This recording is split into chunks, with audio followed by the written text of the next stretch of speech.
अस्सलाम वालेकुम नाज़रीन, उम्मीद है आप खैरियत से होंगे। अल्लाह ताला हम सब को जिस्मानी और रूहानी बीमारियों से महफूज रखे। नाज़रीन, मेरे इस चैनल को सब्सक्राइब कर लें और बेल आइकन का बटन दबा लें ताकि मेरा और आपका राब्ता बहाल रहे। आज की इस वीडियो में हम बात करेंगे कि हाइपरीमिया क्या होता है, ब्लड कंजेशन क्या होती है और इसकी वजूहात क्या होती हैं, इसकी अलामात क्या होती हैं, इसकी किस्में कितनी होती हैं और आखिर में हम देखेंगे कि होम्योपैथी में इसका इलाज किस तरह किया जाता है। तो नाज़रीन, जहाँ तक हाइपरीमिया का तल्लक है, इसका मतलब ये होता है कि जिस्म के किसी टिशू के अंदर, किसी उज़्व के अंदर, उसके अंदर जो खून की नालियाँ हैं उसमें अगर खून ज़्यादा जमा हो जाए, ज़रूरत से ज़्यादा ब्लड वहाँ आए या रुका रहे, तो उसको हम हाइपरीमिया कहते हैं या ब्लड कंजेशन कहते हैं। नाज़रीन, इसकी दो किस्में हैं। एक होता है एक्टिव हाइपरीमिया और एक होता है पैसिव हाइपरीमिया। जहाँ तक एक्टिव हाइपरीमिया का तल्लक होता है तो इसमें इसका मतलब ये होता है कि जिस्म के किसी ऑर्गन के अंदर ब्लड का ज़्यादा जाना या उस ऑर्गन की तलब का बढ़ जाना।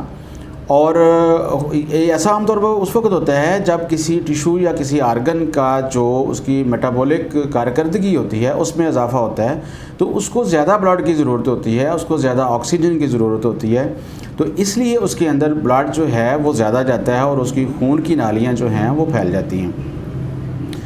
पैसिव हाइपरीमिया जो होता है, इसमें ये होता है कि जो ब्लड जो आर्गन के अंदर जाता है या किसी टिशू के अंदर जाता है तो वो पूरी तरह वापस नहीं आता, आगे ड्रेन नहीं होता, उसका कुछ हिस्सा जो है वो उस आर्गन के अंदर ही रह जाता है और इसको हम हाइपरीमिया कहते हैं।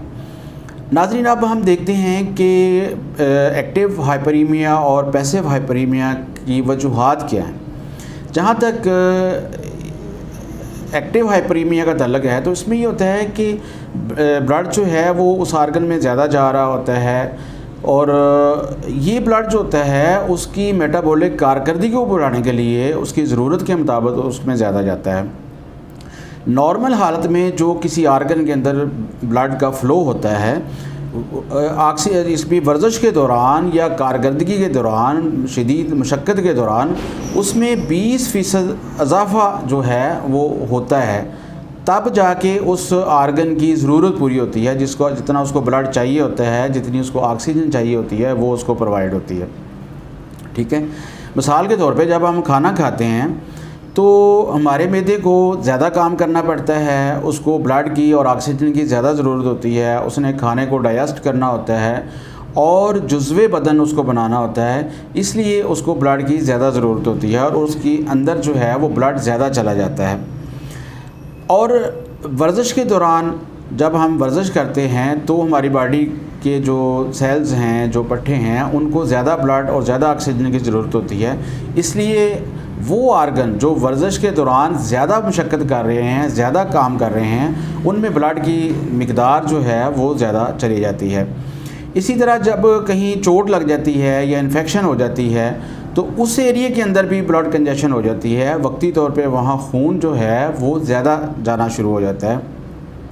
इसी तरह किसी औरत को अगर मेनोपॉज का उसका दौरानिया आ गया है, यानी सन्यास के पीरियड्स के दौरान जब औरतों में हैज़ का आना बंद हो रहा होता है, तो उस वक़्त उनके चेहरे, छाती और गर्दन के अंदर जो है आमतौर पे ब्लड कंजेशन होती है और वहाँ से हीट खारिज होती है।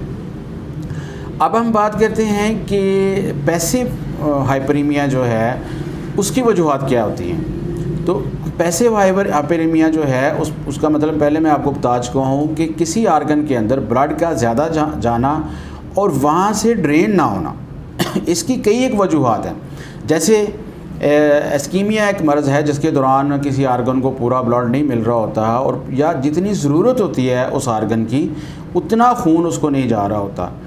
और इसके बाद हेपेटिक वेन जो होती है उसकी ब्लॉकेज, हेपेटिक थ्रोम्बोसिस जिसको हम कहते हैं कि वेन जो है वो ब्लॉक हो जाती है और उसके अंदर ब्लड जो है वो जमा हो जाता है और वो वेन फूल जाती है और इसकी वजह से ये पैसिव हाइपरीमिया हो सकता है। दिल जो है, कार्डिक हाइपरीमिया जो है वो इसके दो चैम्बर जो हैं, जैसे राइट वेंट्रिकल है, लेफ़्ट वेंट्रिकल है, तो ये हमारी जिस्म को खून जो है वो सप्लाई करते हैं। राइट वेंट्रिकल जो है ये लंग्स की तरफ खून को पंप करता है, और लेफ़्ट वेंट्रिकल जो है ये ऑक्सीजन मिला हुआ खून जो है वो हमारी बॉडी को सप्लाई करता है।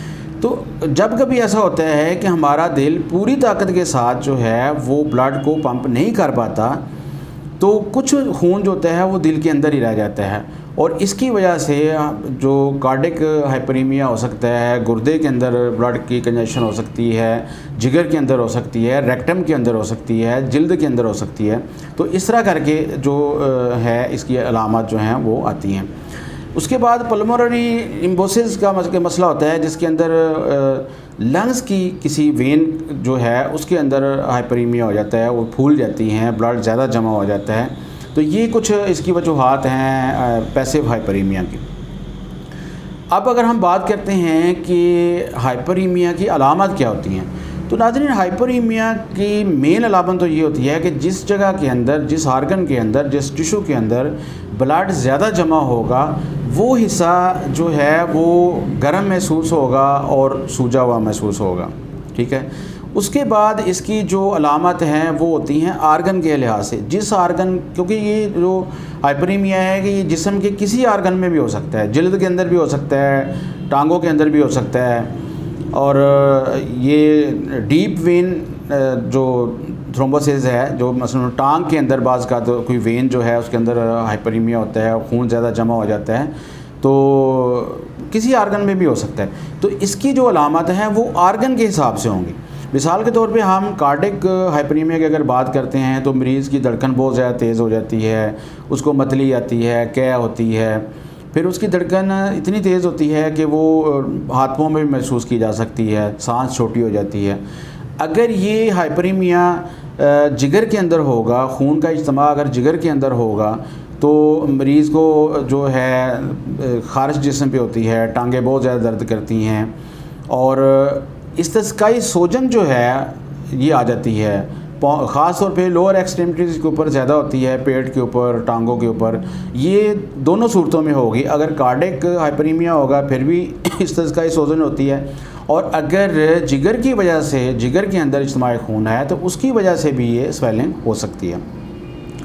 नाज़रीन अब हम बात करते हैं कि होम्योपैथी में इसका इलाज किस तरह होता है। तो नाज़रीन होम्योपैथी में 604 से ज़्यादा मेडिसिन ऐसी हैं जो कि हाइपरीमिया के लिए और ब्लड कंजेशन के लिए इस्तेमाल होती हैं।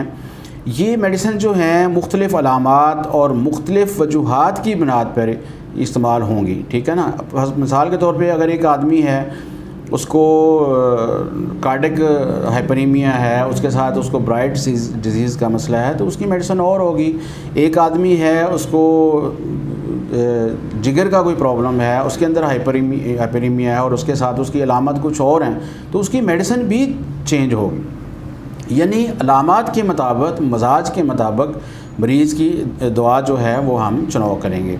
तो आज इन 604 मेडिसिन से में से मैं जिस मेडिसिन का मैंने चुनाव किया है उसका नाम है एस्क्यूलस हिप। ये मेडिसिन जो है नाजरीन ये बहुत ही ज़्यादा इस्तेमाल होती है ब्लड कंजेशन में।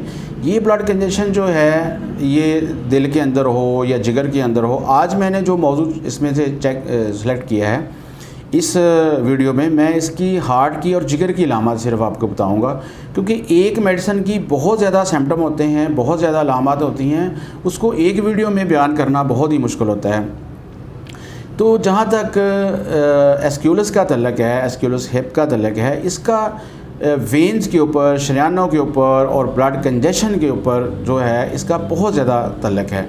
दिल के ऊपर इस दवाई का बहुत अच्छा असर है, क्योंकि इसके दिल की शरियानें जो हैं वो उनमें खून ज़्यादा जमा हो जाता है, वो तनी हुई महसूस होती हैं, उन दिल जो है उस पर बोझ महसूस होता है, मरीज़ को ज़हनी उलझन महसूस होती है, तनाव महसूस होता है और छाती में उसको बहुत ज़्यादा दर्द होता है। इसलिए ये मेडिसिन जो है ये एंजाइना पेक्टोरस के लिए बहुत ज़बरदस्त इस्तेमाल यानी होती है उसका इलाज के तौर पे। ठीक है जी। फिर मरीज़ को कार्डाइटिस का अगर मसला हो, उसके दिल में सोजश अगर हो जाए, तो उसके लिए भी ये बहुत अच्छी मेडिसिन है। ये उन वेन्स पे ज़्यादा अफेक्ट करती है जो ब्लड को दिल की तरफ लेके जाती हैं, उनके अंदर जो है ब्लड कंजेशन होती है। अगर ऐसी सूरत हाल हो तो एस्क्यूलस हिप जो है वो बहुत ज़बरदस्त काम करती है। इसी तरह मैं इसकी जिगर की अलामत कुछ आपको बताता हूँ कि इसके अंदर जो हेपेटिक हाइपरीमिया है, जैसे मैंने आपको बताया कि जिगर की वेन्स जो हैं उनके अंदर अगर खून का इज्तिमा हो जाए, खून ज़्यादा जमा हो जाए, तो मरीज़ को ऐसा फील होता है जैसे जिगर के मुकाम पर कोई गोला सा रखा हुआ है, जैसे जिगर भरा हुआ है, फूला हुआ है, जिगर बढ़ जाता है, उसमें शदीद दर्द होता है और ये दर्द जो है ये जिगर से उठ के कंधों की तरफ जाता है, कमर की तरफ एक्सटेंड होता है। तो ये इसकी कुछ ऐसी अलामत हैं जो मैंने आपके सामने रखी हैं जिगर के हवाले से। ये याद रखिएगा, एस्क्यूलस हिप जो है रेक्टम के अंदर अगर इज्तिमाई खून हो, हाइपरीमिया हो, दिल के अंदर अगर इस तरह का कोई मसला हो और जिगर का अगर कोई प्रॉब्लम हो तो उसके लिए ये बहुत ही अच्छा काम करती है, बशर्ते कि आप इसको होम्योपैथी की बुनियादी असूलों के मुताबिक इस्तेमाल करें, बशर्ते कि आप इसको होम्योपैथी के फंडामेंटल लॉज जो हैं उनको फॉलो करते हुए इस दवाई का इस्तेमाल करें तो ये आपको बहुत ही फ़ायदा दे सकती है। नाज़रीन, इंशाल्लाह आइंदा किसी और वीडियो के साथ किसी और मर्ज़ के हवाले से आपसे बात करेंगे। खुश रहें, मेरे चैनल को सब्सक्राइब करें और कमेंट्स ज़रूर करें, मुझे राय दें अपनी कि किस तरह हम आपकी ज़्यादा बेहतर तरीके से आपको सर्विस दे सकते हैं। अस्सलाम वालेकुम।